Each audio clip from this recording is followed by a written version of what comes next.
It was utter garbage, the performance against Everton, from the players to the manager. Even the kit man's getting it. The club's coming under an avalanche of frustration with fans demanding answers. But I wonder what the conversations are like inside the club. As ever, get involved with your opinions in that comment section and smash that like button to help support today's video. Wonder what's being said inside that club this week. Oh, there's a hell of a lot being said inside there. And outside, Manchester United fans were in meltdown, and quite rightly so, after that performance. But the first question I'm going to look at, right, is how can United get results consistently? Well, the first question, and I'm going to answer it, Amorim has to adapt. It's a major flaw. He keeps coming out with, I'm not going to change. Well, Moyes knew. He absolutely knew that Amorim wasn't going to change anything, and it was easy for him.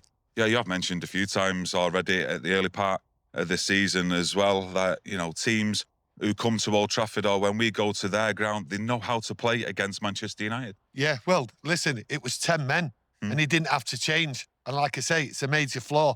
Not changing a rigid and limited system, Moyes and other managers don't have to worry. And what they don't have to worry about is any surprises in the game, adapting the style, the tactics, everything else like that. You've seen on Monday night, and that is why there was a meltdown by fans.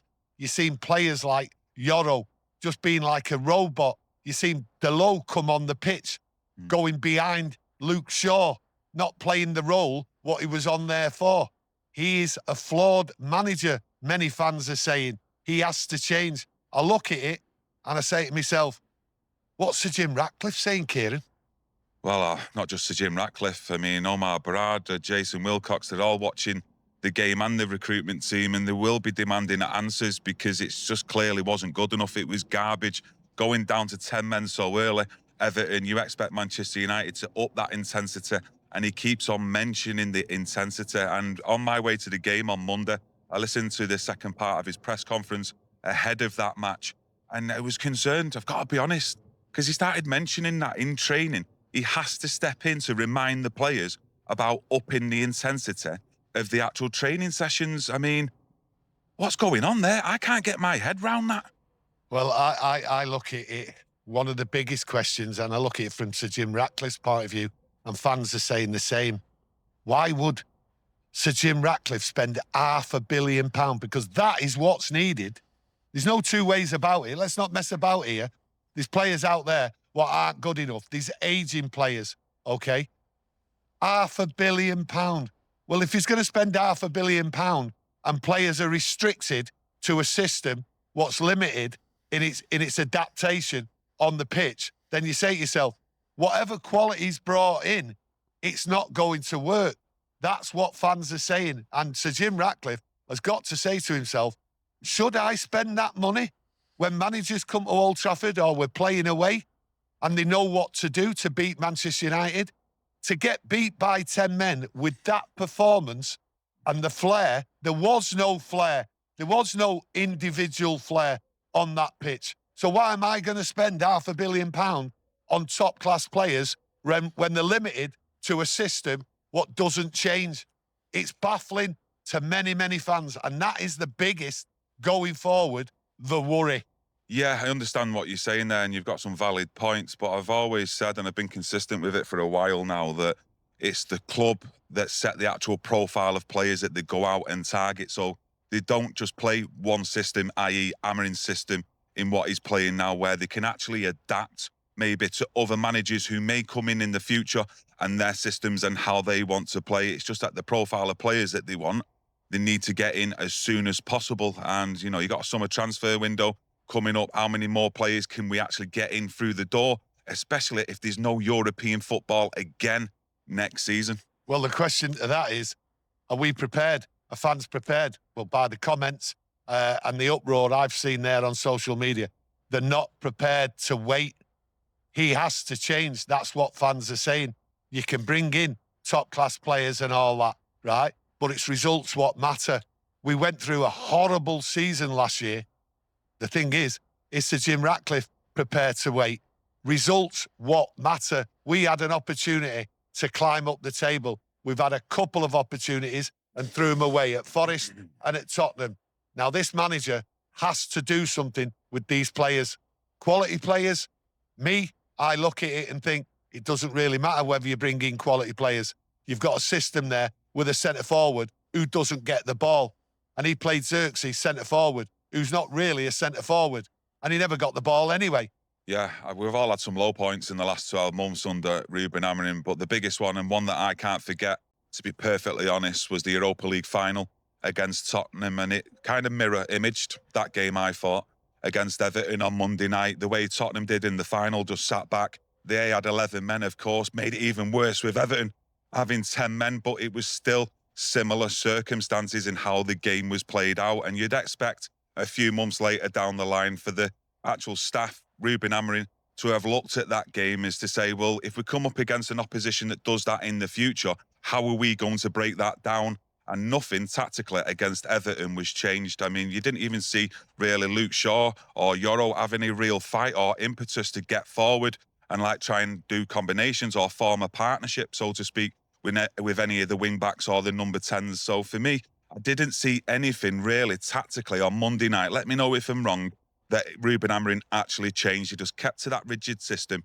And with Bruno Fernandes and Casemiro in that two in midfield role, it just didn't work. There was no energy, there was no spark, and there was no intensity from either one of them to get the actual game and the tempo up there. Well, the question is, that game against Tottenham in the Europa League final was 6 months ago. And fans are saying, nothing's changed. Why hasn't it changed?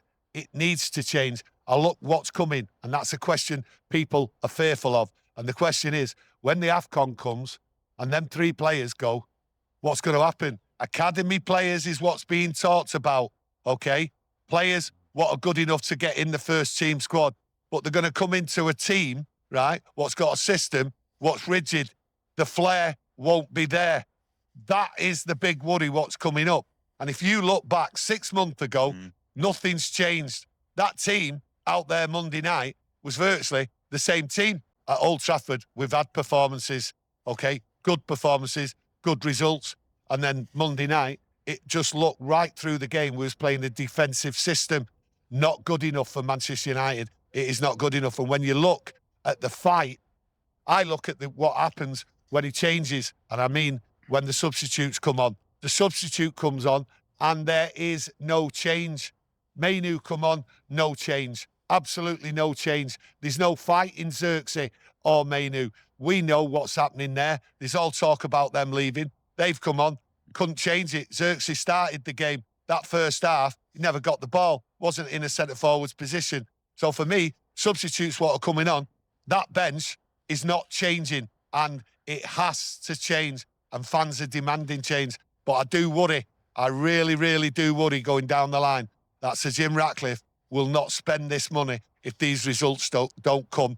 And I've got a worry they won't come, because when David Moyes knew not to change anything in his system down to 10 men, that is a major flaw going forward. Yeah, I think Sir Jim Ratcliffe and the team know they need to spend money. It's just a matter of fact that come the end of the season, will it be Ruben Amorim as the manager who's got that money then to spend on the players that he wants? And, you know, let's be honest with ourselves. We went 5 unbeaten before that, 4 wins in a row at Old Trafford. Is this just a blip and a major one, which we do need to bounce back against Crystal Palace on the weekend? And all the fans out there are demanding it, including myself, because there's a lot more questions again, more so than answers. And you're looking at some of the bright games that we've had, good performances. In particular, I thought against Brighton at home, you're looking at it and you're thinking to yourself, it's more so individual players, their moments of brilliance, more so than the system, that are actually producing some of the goals and the performances right now. Well, I'll finish on this and I'll go back to where I started. How can United get results consistently? Because that's what we're demanding. That's what we want. This is Manchester United. And I'll go back to the answer. Amorim has to adapt. Yeah, he's mentioned as well about the fear of returning to that feeling of last season. And I don't really want to hear him coming out with comments like that, to be honest with you. I need to see a little bit more positivity, digging in a bit more to show some actual responsibility himself and take some of why things went the way they did against Everton and the things that he tried to do to change it, because I don't hear him actually saying in what he tried to do to change it. He's more or less putting it on the players' toes and the buck stops with them. in terms of, the intensity wasn't there. Well, earn your coin, Ruben. Very, very poor Ruben Amorim press conference after the game.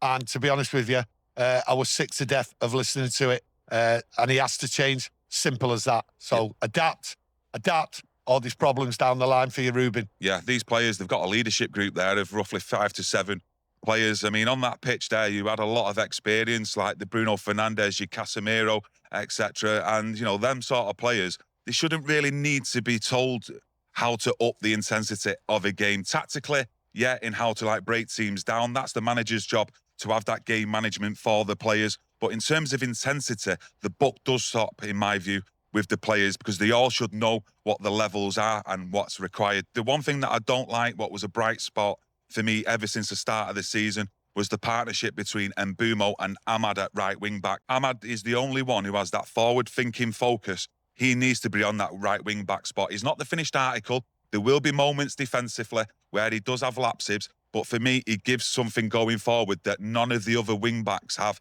And for me, that partnership needs to go back together.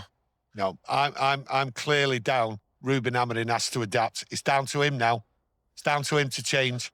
Down to him to get these players playing football, right, the way Manchester United fans demand. So for me, the pressure's on Ruben Amorim now and Sir Jim Ratcliffe. Sir Jim Ratcliffe won't be sat there watching this and be happy with it. I am telling you now, there will be problems coming down the line. Yeah, this is the time where managers have got to earn the coin, especially after the performance and a result like that against Everton, where we do need to see a bounce back and fans are demanding it. I'm demanding it, because we can't go back into that cycle of what we've seen last season. I'm not having it. It's as simple as that. So let's all get back aboard that choo-choo, deluded train for the game on Sunday against Crystal Palace. Get involved with your own opinions in that comment section as well. Let us know what your thoughts and feelings are, most importantly, on this Wednesday after that game on Monday. Are you looking forward to that game on Sunday? Can we turn it around and bounce back? Anything and everything, get involved in that comment section, and we'll see you in the next one. Thank you. Thank you.